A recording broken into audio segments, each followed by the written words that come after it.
Halo, Assalamualaikum warahmatullahi wabarakatuh. Selamat datang di channel kami dan terima kasih sudah menonton. Masih lanjutan dari video kita sebelumnya tentang parameter negatif dalam akun taxi driver teman-teman. Nah, semoga teman-teman yang sudah nonton, jadi mungkin yang sebelumnya belum tahu, akhirnya teman-teman bisa mengenali dan bisa menghindari hal-hal apa saja yang bisa menyebabkan kita terkena pelanggaran yang ada dalam parameter negatif. Oke. Di lanjutan konten kali ini, kita akan membahas tentang dampak apa yang akan timbul dari adanya pelanggaran-pelanggaran ini dan solusi apa yang bisa teman-teman ambil untuk mengatasi pelanggaran-pelanggaran ini. Oke, kita langsung saja ke pembahasannya. Selamat menonton.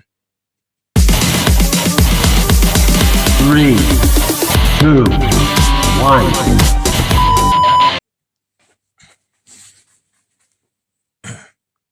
Oke, yang pertama, dampak apa yang akan timbul dari adanya pelanggaran-pelanggaran tersebut. Nah, dampak yang pertama menurut saya adalah jelas. Di situ adanya pengurangan nilai dalam penghitungan rating teman-teman. Nah, pengurangan nilai ini dia itu disesuaikan dengan bobot masing-masing pelanggaran ini. Nah, jadi untuk teman-teman ketahui yang mungkin yang sebelumnya belum tahu ya, jadi masing-masing pelanggaran ini dia punya bobot yang berbeda antara satu dengan yang lain. Nah, untuk tahu tentang bobotnya kita langsung saja ke teman-teman bisa buka kabinet pribadi. Oh, dulu biasanya bisa lewat sini ya. Untuk bisa ke kabinet pribadi, teman-teman langsung saja ini. Uang, akun dan kartu. Kita buka kabinet pribadi dan untuk cari yang namanya kalkulator rating.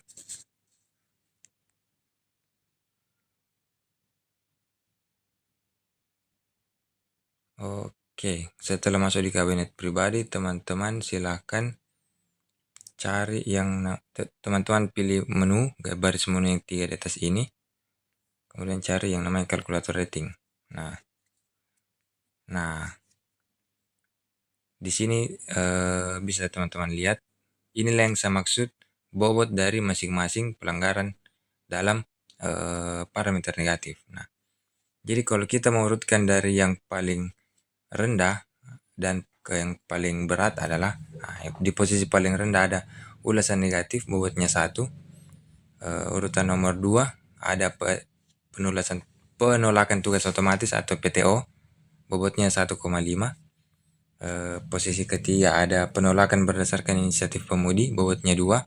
Dan di posisi yang paling jahat ada keterlambatan penolakan order reservasi. Dan nah ini yang hantu ini pelanggaran ya, ini yang namanya PBO ya, jadi bobotnya dia dikali 3. Nah, kenapa teman-teman perlu paham tentang bobot-bobotnya ya, jadi dari sini bisa tergambar pelanggaran-pelanggaran yang mungkin lebih bisa teman-teman hindari kalau bisa diurutkan ya, begitu kurang lebih. Nah, selanjutnya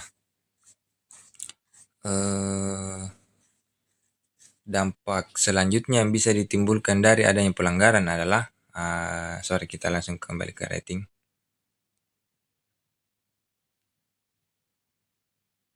Nah, dampak selanjutnya adalah mayoritas order yang mengandung pelanggaran adalah dia otomatis mayoritas order yang dibatalkan atau cancelan kan. Nah, begitu. Jadi tidak semua tapi mayoritas ya, semacam kayak ulasan negatif ya, tidak selamanya dia order yang dibatalkan. PBO juga begitu, tidak selamanya. Tapi kalau kayak PTO kebanyakan PBO, nah itu dia kebanyakan bunyinya akan jadi order dibatalkan karena dia sempat masuk tapi tidak sempat dilaksanakan begitu. Nah, dampak buruknya terhadap rating adalah karena dia orderan cancelan. Jadi teman-teman yang sebelumnya mungkin sudah punya order terselesaikan 100 kan, kebanyakan kalau teman-teman yang bisa full time. Nah, kalau teman-teman yang sudah punya order terselesaikan 100 dan masuk order yang mengandung pelanggaran ini ya, dia akan mendorong order terselesaikan teman-teman begitu. Jadi total order terselesaikan teman-teman, nah, ini makanya biasa turun menjadi 99 kan. Nah, ini makanya sering ada istilah rating 0,99 per 99 atau 0,99 per 98. Nah, itu dari situ. Nah, jadi sama juga kalau teman-teman dapat orderan yang dibatalkan, entah itu oleh customer atau teman-teman pribadi. Nah, dia juga akan mendorong keluar order terselesaikan. Nah, itu dampak buruknya. Dampak buruknya di mana ya? Order yang kita tidak tahu order yang terselesaikan kita yang didorong oleh order yang mengandung cancelan ini itu bobotnya seperti apa kan? Bisa jadi dia punya banyak bobot parameter positif. Misalkan dia sudah orderan auto, dia juga orderan berbintang, dikerjakan pada jam sibuk. Nah, ini kan ada tiga poin penambahan kan dalam satu orderan. Nah, ini kalau terdorong keluar artinya ya penambahan nilai rating kita jadi berkurang. Nah, ditambah lagi pengurangan dari si pelanggaran itu. Nah, begitu maksudnya. Oke, semoga teman-teman bisa paham ya. Lagi-lagi agak belibet, tapi semoga teman-teman bisa paham lah. Intinya, orderan yang baru masuk, dia akan mendorong orderan yang paling lama, yang urutan paling nomor satu kalau biasa saya bilang ya, itu akan keluar. Nah, dan dia akan mengurangi order terselesaikan, itu saja. Jadi, selain dia mengurangi dari segi bobotnya, dia juga mengurangi orderan kita yang sudah terlanjur masuk dalam rating. Oke, selanjutnya dampak dampak negatif selanjutnya adalah ya ini beberapa teman-teman itu selalu menganggap kalau ada pelanggaran dia akan bikin orderan kita jadi agak berat masuk ya. Nah, ini maaf saja kalau menurut saya sebenarnya tidak ada karena saya selalu kembali lagi kalau di dalam peraturan aplikasi ini apa yang mereka baca adalah nilai rating kita. Nah, nilai rating adalah yang di atas ini 0,99. Jadi dia tidak peduli apa isi dari parameter positif dan parameter teman-teman. Selama rating dia tetap 0,99, nah kesempatan teman-teman itu atau peluang teman-teman tetap sama dengan akun yang lain meskipun dia tidak punya pelanggaran. Begitu. Nah, tapi ya jelas dari sisi psikologis ini akan sangat mengganggu ya. Jadi meskipun memang orderan pada saat hari itu memang kebetulan lagi sepi, nah ditambah ada pemandangan jelek dalam parameter ini, nah, otomatis pikiran teman-teman akan langsung menyalahkan si pelanggaran ini, kayak begitu. Nah, kenapa saya bilang begini ya? Karena di sisi lain pernah ada teman-teman dengar ada teman-teman driver yang bahkan menyarankan loh sengaja dia sengaja kasih PTO akunnya satu.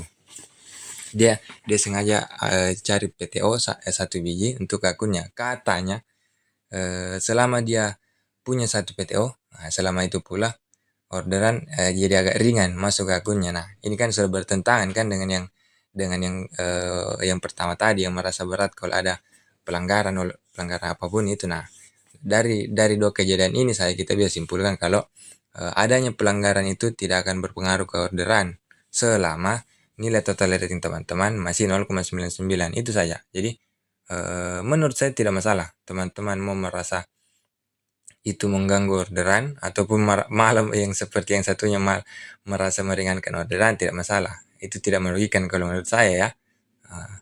Karena ya begini, kalau teman-teman yang satunya yang merasa berat kalau ada orderan ya justru malah positif karena teman-teman akan semaksimal mungkin hindari pelanggaran-pelanggaran. Nah, begitupun yang satunya, teman-teman yang merasa ringan kalau ada orderan ya bisa jadi itu jadi sebuah motivasi lah. Nah, artinya karena sebelumnya dia misalnya selama dia punya pelanggaran orderannya dia rasa agak ringan ya, artinya itu kan jadi motivasi. Jadi intinya dia akan terus merasa positif kalau orderan akan ringan masuk gitu. Jadi tapi jangan berlebihan ya. Intinya cukup satu saja kalau PTO ya, karena sangat rawan sekali kalau akun-akun lemah kayak saya ini ya. Akun saya ini saya masuk kategorikan lemah. Kenapa? Ya, bahkan order terselesaikan saya masih 79 dan RRO-nya tidak sampai 1, hanya 0,87. Nah, ini kalau kena satu saja PTO, saya jamin ratingnya akan turun 0,98. Kayaknya itu saja dampak buruknya. Jadi untuk yang terakhir dia hanya ke dampak psikologis. Begitu, dia akan mengganggu mood kita. Nah, itu sangat, sangat mengganggu loh. Kalau menurut saya ya, mood itu penting. Nah, kemudian ya setelah mudah-mudahan teman-teman bisa paham apa dampaknya ini menurut versi saya. Nah, sekarang kita selanjutnya ke solusi yang bisa teman-teman pilih kalau kena pelanggaran. Nah, oke. Solusi yang pertama dari saya adalah teman-teman bisa mengambil langkah feedback. Feedback lewat aplikasi ya. Nah, kita contohkan. Teman-teman buka di order, cari order diselesaikan. Nah, teman-teman cari order yang mengandung pelanggaran tadi. Teman-teman bisa kan tahu dari notifikasi yang ada dari aplikasi kan. Nah, teman-teman pilih misalkan ini ya. Nah, teman-teman pilih tindakan dan feedback. Kemudian pesan untuk administrasi. Nah, teman-teman bisa jelaskan di sini apa pembelaannya teman-teman lah intinya. Semacam banding begitu pembelaan teman-teman kalau teman-teman merasa tidak melakukan pelanggaran tersebut. Nah, di sini teman-teman bisa menjelaskan. Tapi sayangnya beberapa waktu belakangan ini teman-teman yang punya pelanggaran yang sepihak lah kalau menurut saya, tahu-tahu dia dapat saya padahal dia posisi di benar, dia mengaku di posisi yang benar bukan posisi yang melakukan pelanggaran tersebut ya. Jadi kalau dia melakukan feedback melalui aplikasi kayak begini, nah itu jarang mendapat respon yang positif, malah balasan yang ada justru hanya balasan robot atau apa namanya, pesan otomatis dari si aplikasi. Nah ini kan tidak bagus kan. Nah oke. Kalau tidak berhasil, saran saya kita langsung lompat ke cara yang kedua. Cara yang kedua adalah langsung teman-teman langsung komplain ke kantor kantor cabang Maxim di masing-masing kota teman-teman. Nah itu ini banyak teman-teman yang berhasil. Tapi kalau teman-teman memang merasa di posisi yang benar ya, contoh kayak kasus PTO misterius kan belakangan ini banyak kan. Malamnya aplikasi sudah dimatikan, autonya sudah dimatikan, tahu-tahu pas bangun pagi, ih kenapa ada notifikasi dapat PTO. Nah ini PTO dari mana, perasaan saya tidur, siapa yang kasih aktif aplikasi kan begitu. Nah kalau teman-teman kayak begini, nah silakan langsung komplain saya ke kantornya. Paling tidak teman-teman nanti di sana akan dapat jawaban kenapa teman-teman bisa dapat pelanggaran tersebut. Karena di kantor-kantor cabang itu di sana tersimpan histori-histori orderan dari akun kita. Nah, bisa saja yang terjadi nanti entah itu karena kesalahan memang dari error dari pihak aplikasinya atau kesalahan ada di pihak kita, entah itu karena perangkat kita atau jaringan kita atau bagaimana. Nah, nanti di sana mereka akan tunjukkan. Nah, dan banyak kok teman-teman yang berhasil setelah melakukan ini ya. Bukan cuma kasus PTO, kasus PBO, misalkan kita kena cancelan tapi ini banyak kan yang di cancel oleh sniper kalau sebelahnya sini ya, kalau di teman-teman di tempat saya penembak. Jadi dia itu sebenarnya rata-rata ya kata kebanyakan teman-teman, dia sebenarnya itu oknum-oknum driver yang udah tahu apa tujuannya, entah karena dia sakit hati atau bagaimana. Tujuannya dia mau rusaki akun yang ada di dalam satu wilayah begitu. Jadi dia sengaja order baik atau auto lewat aplikasi penumpang. Nah, begitu dapat driver, dia langsung cancel. Kemudian pilih alasan atas permintaan pengemudi. Nah, ini otomatis saya jamin langsung kena pelanggaran. Entah itu dia PTO atau PBO. Atau bahkan PTO dan PBO bersamaan. Nah, ada loh teman-teman begini. Kasihan kan? Nah, semoga kalau kebetulan teman-teman ada ya, kebetulan teman-teman yang nonton ada yang memang sempat berperilaku seperti oknum ini, ya saya rasa teman-teman sadarlah tidak ada gunanya begitu-begitu. Justru kita ini di jalan harus saling kompak loh, tidak usah saling menjatuhkan satu sama lain lagi, tidak ada juga gunanya. Nah, karena ya itu kebanyakan tujuan dari mereka supaya pesaing di katanya wilayahnya, nah itu jadi berkurang. Nah ini kan jelek namanya kalau yang begini. Jadi kalau teman-teman mau komplain ke kantor cabang Maxim, nah ini bisa. Dan banyak teman-teman yang sudah berhasil. Entah itu seperti tadi ya ketemu sniper atau miskomunikasi dengan customer, tapi teman-teman ada di posisi yang benar. Nah itu bisa kalian langsung komplain ke kantor. Tapi teman-teman saya wajibkan punya bukti yang kuat ya. Entah itu screenshot dari chat atau apa, atau rekaman atau bagaimana. Nah, ini sangat sangat bagus kalau teman-teman punya bukti yang bisa meringankan kayak begini ya. Karena nanti orang kantornya akan apa ya, yakin untuk menghilangkan pelanggaran teman-teman tersebut. Banyak loh teman-teman yang berhasil lakukan ini. Nah, itu tadi. Jadi, kalau memang teman-teman merasa yakin ada di posisi benar ya, langsung saja ke kantornya, bawa bukti-bukti yang kuat dan jelaskan kronologinya bagaimana biar mereka paham. Nah, akhirnya nanti pelanggaran yang tadinya pelanggaran kita ada di rating kita itu bisa hilang. Banyak teman-teman yang berhasil.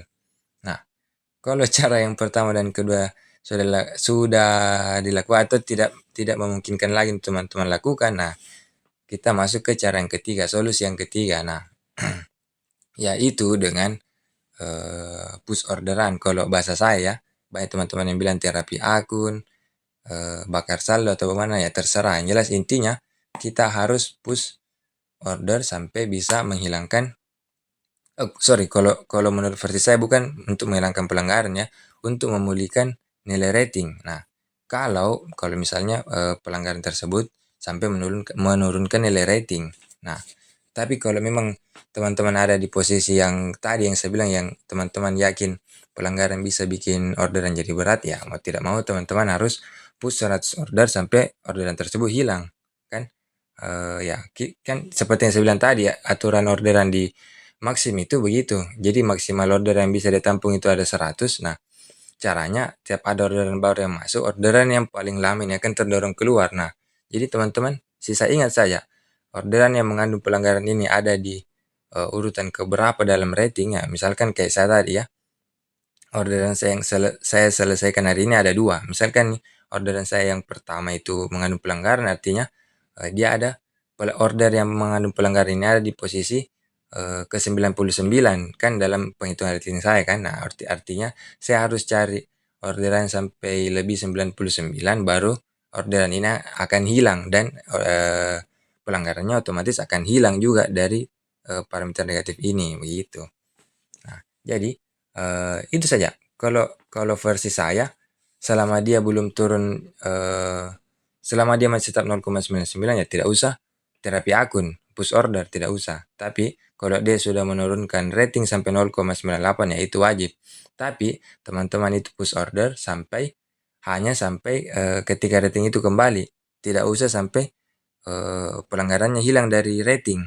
Itu kalau menurut versi saya, tapi kalau teman-teman ada di posisi yang yakin kalau pelanggaran ini akan mengganggu orderan ya mau tidak mau harus terapi akun sampai 100 orderan. Nah, begitu. Dan ya mayoritas kita sudah tahu lah bagaimana metode terapi akun kan, otomatis kita harus sapu bersih orderan-orderan orderan-orderan 5.000 dan kawan-kawan kan seperti ini. Nah, yang kayak begini harus kita sapu bersih sampai 100 orderan. Itu saja sepemahaman saya ya. Tapi ya karena sejauh yang saya paham tidak ada, sampai sekarang belum ada metode terapi akun yang mengharuskan kita kejar orderan auto. Nah, ini cilaka kan. Bayangkan kalau misalkan nilai rating teman-teman turun jadi 0,98 dan teman-teman itu mau terapi akun dengan orderan auto ya bukan bukan terapi akun lain namanya itu, tapi terapi mental. Gitu kalau saya ya. Oke, jadi kayaknya sudah jelas tentang dampak dan solusi yang bisa kita ambil ya. Semoga bisa teman-teman pahami dan kalau teman-teman mungkin tidak sepaham atau masih kurang paham atau ada yang ditanyakan atau intinya kita diskusi langsung di kolom komentar lah. Insya Allah saya usahakan tetap balas komentar teman-teman satu persatu. Insya Allah ya. Oke, sekian dari saya. Kita jumpa lagi di konten-konten saya selanjutnya. Semoga hari-hari teman bahagia. Dan sekian dari saya. Assalamualaikum warahmatullahi wabarakatuh.